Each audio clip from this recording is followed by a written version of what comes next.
Assalamu алейкум, урматтуу телегөрүүчүлөр, урматтуу замандаштар. Бүгүн сиздер менен Жаштар сүйлөсүн теле долбоору.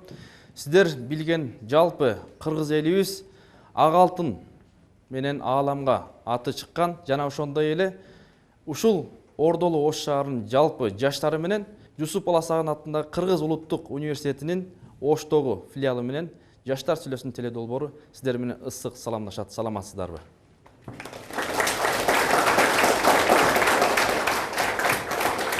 Бүгүн урматтуу телегөрүүчүлөр, урматтуу мекендештер, бүгүн биз сиздер менен ушул жалпы жаштарыбыз менен жашоодо максатың эмне деген теманы тандап алдык. Андыктан бүгүнкү жаштарыбыз албетте эртеңки келечек. Кудай буйрса ушул жаштар айыл өкмөттөн тартып депутаттар, министрлер ушул жерде олтурат. Андыктан жаштардын ою ар кандай. Бирөөлөр турмушка чыксам жакшы жигит болсо дейт.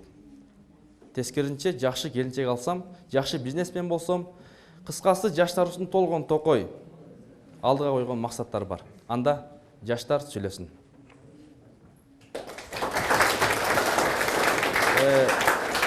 Ушул жаштарыбызда бүйүрүн кызытып, жакшы өзүнүн насихаттарын, ойлорун, пикирлерин айтып жүргөн биздин конокторубуз бар. Анда Сайпедин Умаров ушул аталган окуу жайдын окуу иштери боюнча зам директору. Жана ошондой эле коомдук ишмер, дил мирөгү, адеп, ахлак жана маданият борборунун мүдүрү Өзбек Азиз Чотонов конокто. Урматтуу жаштар, анда ушул жашоодогу максатыңар эмне? Анда жаштар сүйлөсүн. Бул жашоодо менин максатым бул биринчиден бактылуу болуш. Эгерде адам бактылуу боло турган болсо, ага эч нерсе деле керек эмес. Мисалы үчүн мен акча табам десем, мен бул максатым акча табыш деген бул мага жөн эле каражат болот. Эгерде мен ошол каражатты басып өткөндөн кийин, каражатыма жетишкенден кийин мен бактылуу болом. А бул жерде мен бактым, мен ойлойм, бул келечекте чоң мындай государствого кичине кызмат кылган, мамлекетке кызмат кылган, элиме күйүмдүү, жериме күйүмдүү. Биринчиден бул үчүн жакшы окушум керек, себеби дегенде образованный адам гана өзүнүн мамлекетин көтөрө алат. Эгерде мен азыр эч нерсени билбей эле барып туруп, акчанын жардамы менен мамлекетке отуруп кызматкер болуп отуруп алсам, мен эмне пайда? Ошон үчүн жакшы окуганга аракет кылыш керек биринчи.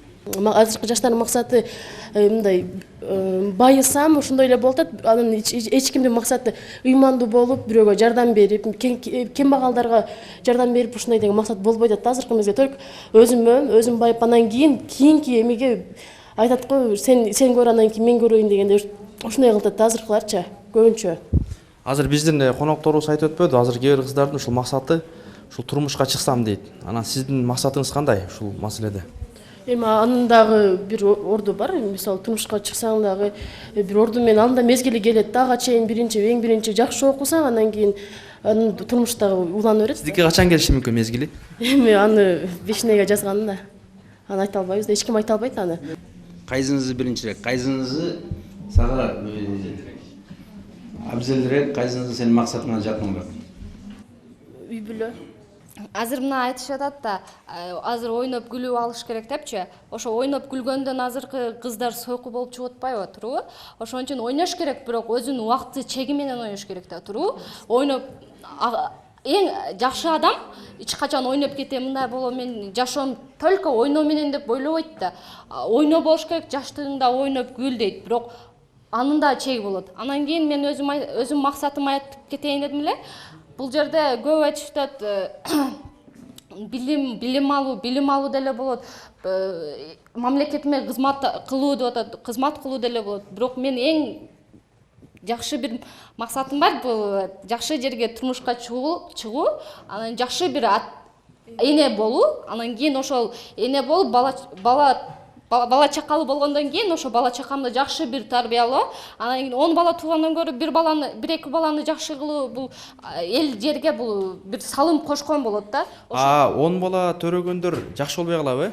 Жок, мындай турсаңыз, вот азыр 10 көптөн ашык туп атат, туру, анын төрөп атат, бирок анын сапаты жок да. Ошол 10 баланын бирөөсү жакшы болуп чыгат да. Биздин ата-бабаларыбыз 10-15тен төрөп келишти эле го. Апаларыбыз жакшынакай эле көбөйүп Кыргызстандын салымына кошот элеңер да. Адамдар вот заманга карап, заман кандай болсо адам ошондой болот да, туурабы? Заман күн ордунан чыгып ордунан батып атат го. Мен суроомда сен канча бир туугансың? Мен жалгыз кызмын да. Ошон үчүн сапатың чоңдатат экенсиң. Сен анда у меня сестренка нет, у меня братишки нет болгон турасың. Кандайсың эми агаң жок, жардам бере турган, сүйлөшө турган эч ким жок. Мисалы сени күйөөң зулумдук кылса, сени барып защита турган, коргой турган. Бирок өзүмүн менин тууган уругум бар да туруу, мен деле мага деле тууган уругум күйөт да туруу.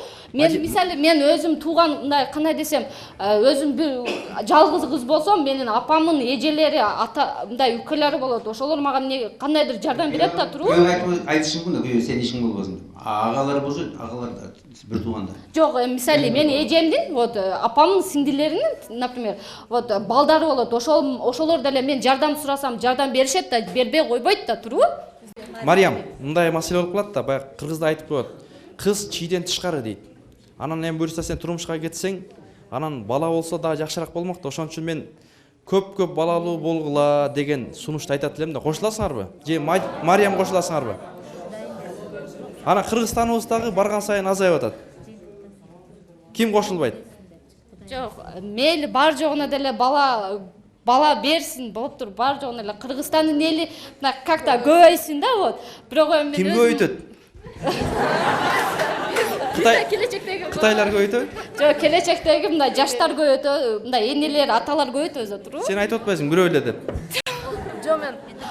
Жок, мен вот айтат го, вот бир үй бүлө курганда бул уже один ячейка государства деп коет турбу. Ячейканын ичинде бул, например, президент болот, премьер-министр болот. Президент ошол мындай государствону обеспечить этиш керек турбу. А премьер-министр болсо ошол ичиндеги жогорку кеңештерди тарбиялаш керек да турбу. Силер тарбиялаш керек экен да. Кошуласыңарбы? Жакшы тарбия берет да турбу. Жакшы жок, карасаңыз, вот жакшы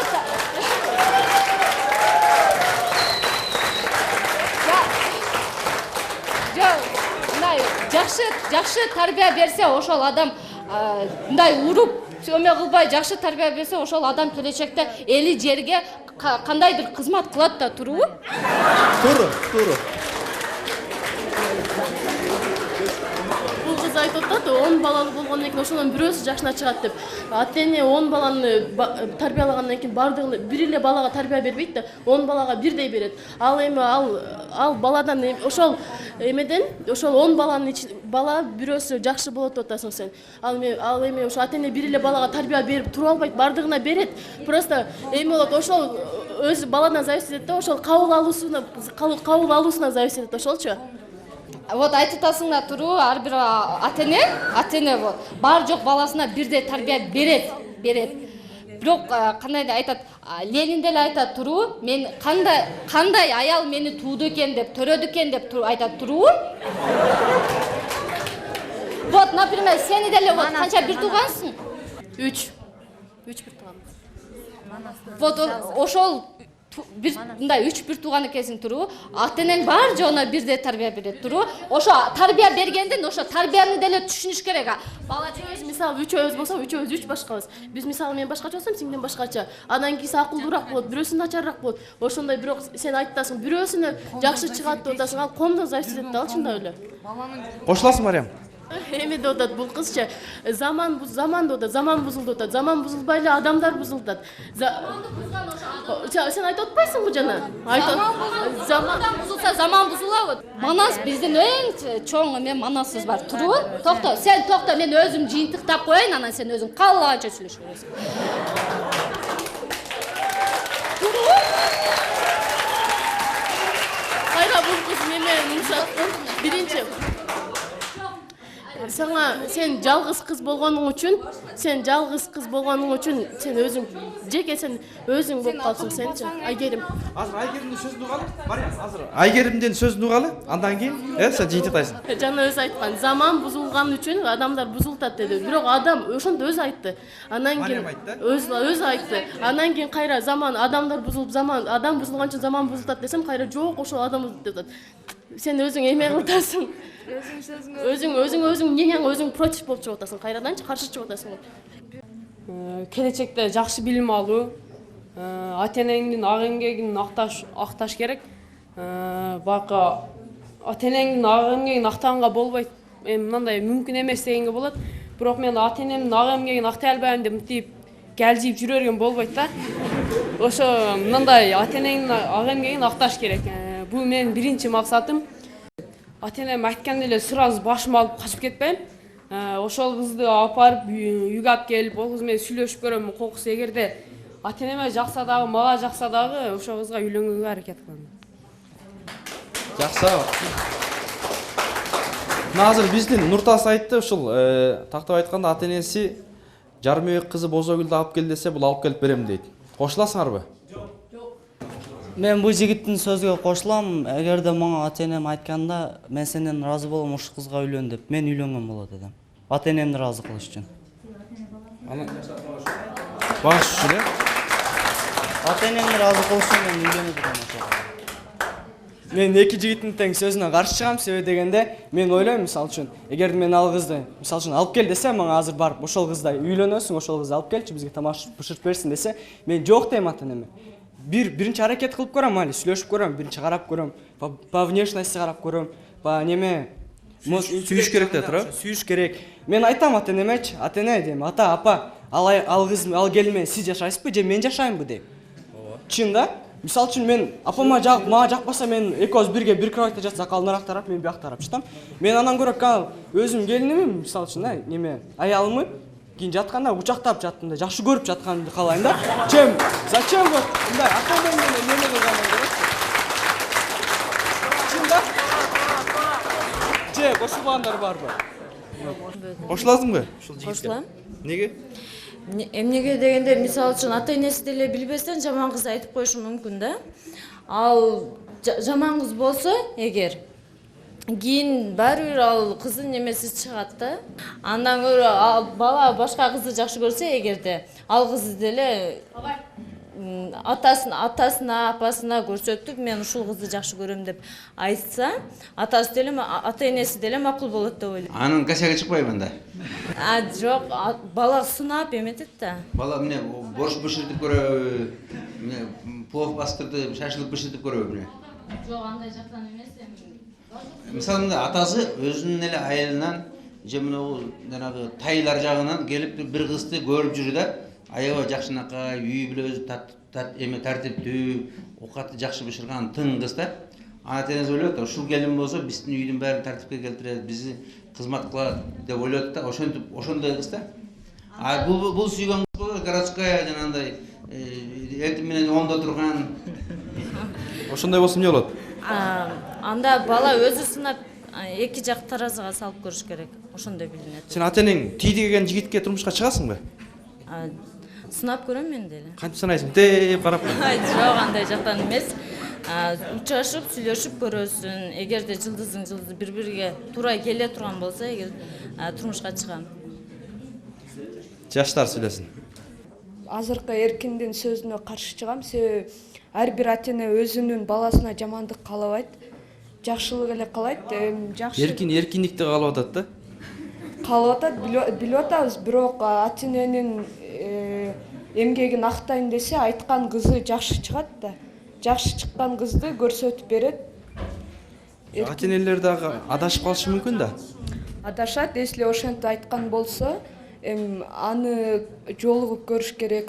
Жок дебеш керек, жолугуп, анын характерлерин, полный немелерин. Канча жолугуш керек? Жылбы, күнбү, түнбү? Адамды көрүү эле билбейт, бир-эки жолу көрүп, ички дүйнөсүнө кирсе болот, Мисалы, баякы бала кызын алып келип жашап неметкенден кийин, ата энесине башка жактан деле жардам көрсөтүп, башка жактан деле немесин актаса болот да. Бир эле катын алып, үйлөнүп неме эмес да. Башка жактан актаса болот. Ата энесин жакшы карап. Эрлан анын сулуулугун карат, ата энеси болсо анын кыймыл аракетин карат. Мен андай эмес, мен анын сулуулугун карап айтам. Мен анын интеллектин, сулуусун бар жогун карап көртөм. Мага жагабы подходящий. Мына Эрлан өзүнүн кучагы жөнүндө ойлоп атат. Ата энеси болсо тирилик жөнүндө ойлоп атат. Бизге ушу келин кызмат кылса деп.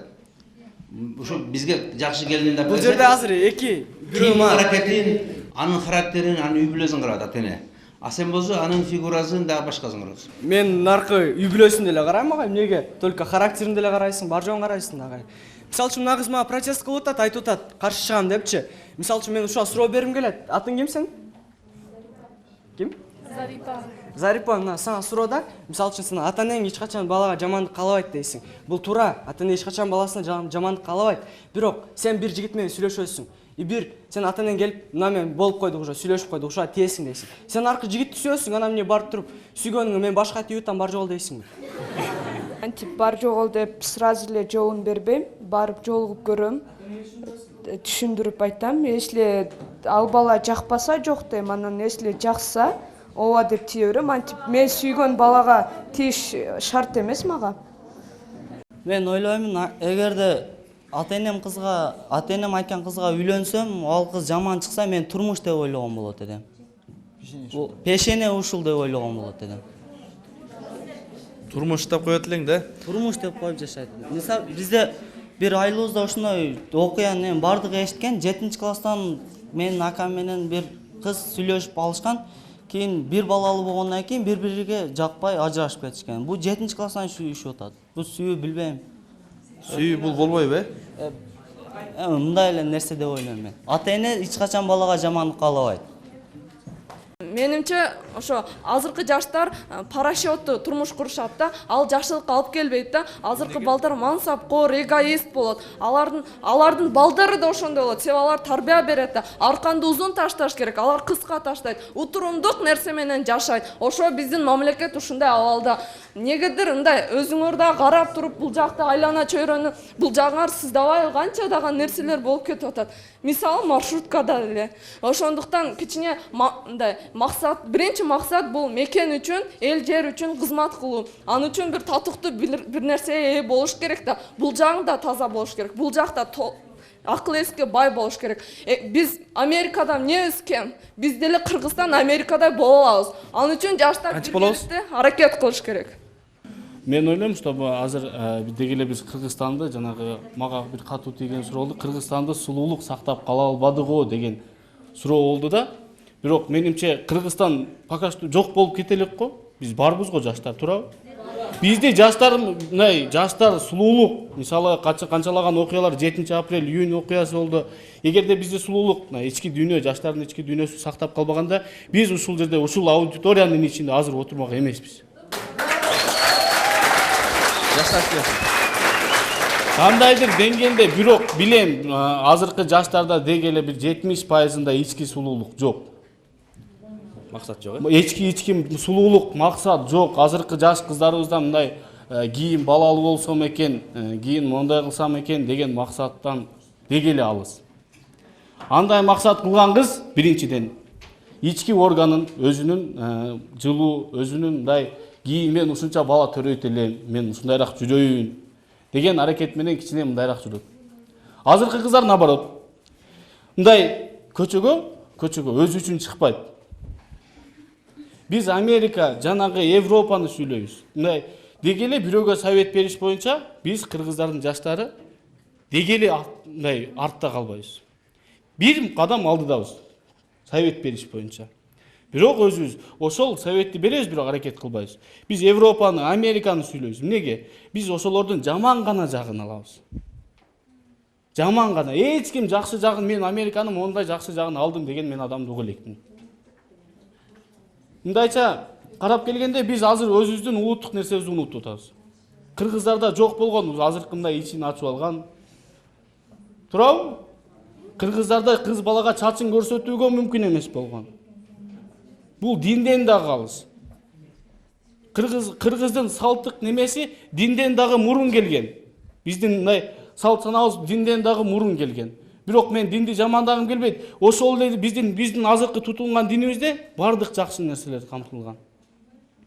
Тилекке каршы бирок ушул некана нерсени биздин анча-мынча немелерибиз, таксырларыбыз бурмалап китептерди неме кылып атат, биздин ишеничибиз жоготуп атат. Жаштардын ишеничи жоголуп атат. Кошуласыңарбы? Жаштар.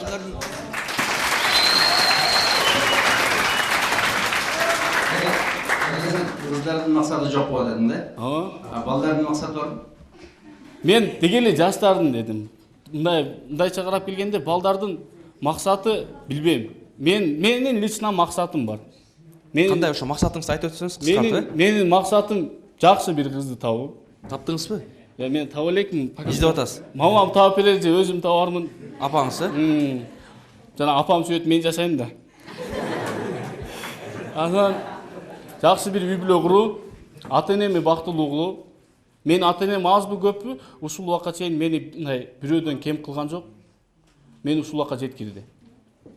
Мен эмне үчүн биз азыркы мурун кыргыздарда ажырашып кетүү, ата-энесин таштап кетүү бул өлүмдөн дагы артык уят болгон. Не үчүн бизде ата-эне ушул убакка келип бизди чоңойтсун, ушул даражага жеткирсин. Президентти дагы, башканы дагы ата-эне төрөгөн да. Сиз эми ушул Кыргызстанга кандай салым кошоюн деп атасыз? Эртерээк үйлөнүп бир салым кошсам деген оюңуз барбы? Эми эрте эле үйлөнүп алгандан кийин жол киран апаман сурап турсам болбой калат да. Мен качан өзүмө мисалы мен грубо айтам, мен үйлөнүп алып, 2 баланы ээрчитип алып, квартира жүргүм келбейт да. Бул менин максатым. Эгерде давайчы ондо эркектер наоборот аялдар бага турган болсо, мен үйлөнүп алсам болот эле да. Мен үйлөнөм, аялым үйдө отурат да. Ал балдарыма тарбия берет. Сен мекениңе кызмат кылатын ой барбы жокпу?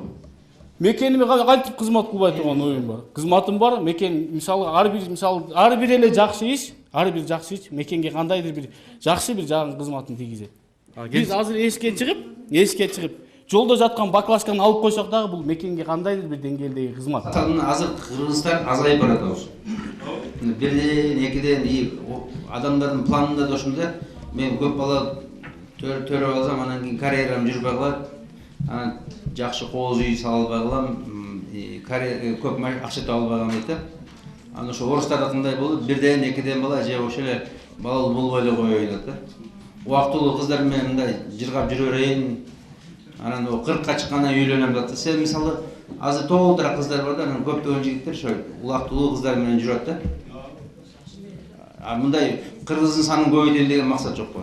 Мен Кудай таала мага берсе, мен 100 балалуу болом да. Кудай таала. Бирок аракетти сизден болуш керек да. Аракет Кудай берип атпайбы бардыгына? Мага берет, аракетти кылам. Мисалы айтат да бизде 99% аракет, 1% Кудайдан дейт да. Бир гана пайыз Кудайдан. Ошо сага дагы кошумча неме. Азыркы учурда коомдо баягындай учурларда аялдар көбүнчө азыркы данный момент аялдар үйдө отурбастан эркектер үйдө отургандай аялдар көчө иштеп калышты да. Эркектер казанда, аялдар базарда. Да, ошондой бир түшүнүк болуп калды. Ошо кандай болуп атат азыр? Көбүнчө аялдар иштеп алышат да мына жерде. Сенин көз карашыңда кандай? Эми ал үчүн эркектин бир эркектик намыс болуш керек биринчиден жүрөктө. Эркектик намыс болуш керек. Эркектик намыс болбосо, сиз деле же мен деле үйдө отуруп казан кармасак жарашпайбы? Жигитке 70 миллион азык кылат дейт бизде.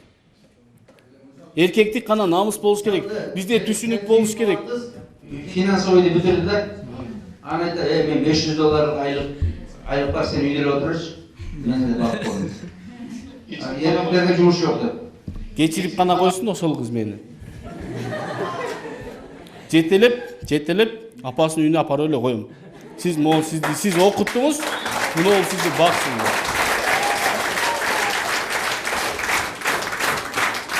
Демек, урматтуу кыргыздар, бизде жигиттер ушундай болгон. Дагы деле кыргыздын ушундай курс жигиттери бар, анда жаштар сүйлөсүн. Барбы азыркы ушул биздин жигитке кошулгандар, анан кошулбагандар. Сиздин колуңузда азыр жумуш жок да. Анан аны сиз үйүнө алып барып таштасаңыз, сизди ким багат анан? Алсыздыктан анан үйдө отурасыз да. Ар бир адам бул дүйнөгө келгенде өзүнүн бир ыргызчысы менен келет экен да, бул дүйнөгөчү. Мейли мен бир банкта иштебейин, мейли мен кандайдыр бир ишканада жогорку деңгээл болуп иштебейин да. Бирок ар бир адамга кандайдыр бир деңгээлде өзүнүн күнүмдүк курсагын тойгозгонго, өзүнүн аракет кылса өзүнүн үй бүлөсүн бакканга возможность болот. Эгерде жок, мени баккан адам жок дегенде, биздин көчөдөгү араба түрткөн адамдар болбойт эле анда.